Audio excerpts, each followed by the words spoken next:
ते आले माझ्याकडे पाटी पेन्सिल घेऊन आणि म्हणाले, सावित्री आजपासून काय तुला शिकवणार. झालं माझं अभ्यास सुरू. काना मात्रा विलांटी उकारा करते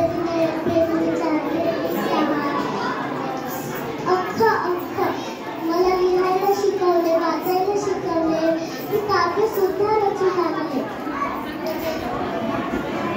अशातच 1 जानेवारी होय, शनिवार 1 जानेवारी 1848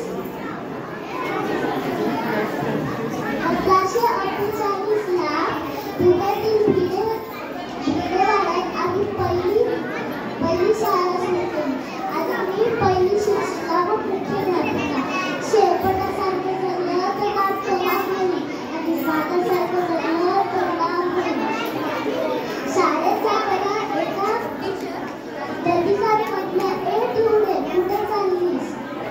आणि आमच्या पोलिसांनी शिकवणं बघितलं, तुला तुझ्या रुपयाला नाही की शिक्षण पण त्याला पाहिजे. आम्ही जोडीदाराचे बंदा होतो. एकमेकांना कानाखाली वाजवून आता शिकवलं. आज आपला थोबाड फोडलाय, पण जर पुन्हा नसतं तर तुझ्या रक्तातली धरती वाटेल. पण एका स्त्रीचा गौरव केला तर तिचा काय दोष. आणि त्यासाठी आम्ही काय केलं, सती प्रथा बंद केली आणि त्यानंतर आम्ही विधवा महिला काशीबाईच्या मुलाला दत्तक घेतलं. त्या मुलाचं नाव यशवंत. त्याने तुरु जाऊन त्याला आमचा आदर तुला घडून आला.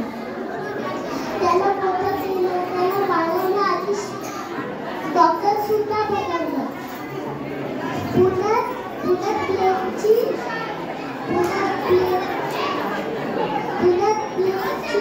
बिमारी आल्यामुळे सर्व लोक घराघर करू लागले. मी यशवंताला म्हणलं, यशवंत आपल्याला हॉस्पिटल उघडायचं आहे. त्याने हॉस्पिटल सुद्धा उघडले. आणि मी सावित्रीवरून सावित्रीबाई झाली आणि सावित्रीबाईवरून सावित्रीबाई झाली. बघता बघता आम्ही आपल्या शाळा उघडल्या. सतीप्रथा, केशवपण अशा रूढी पण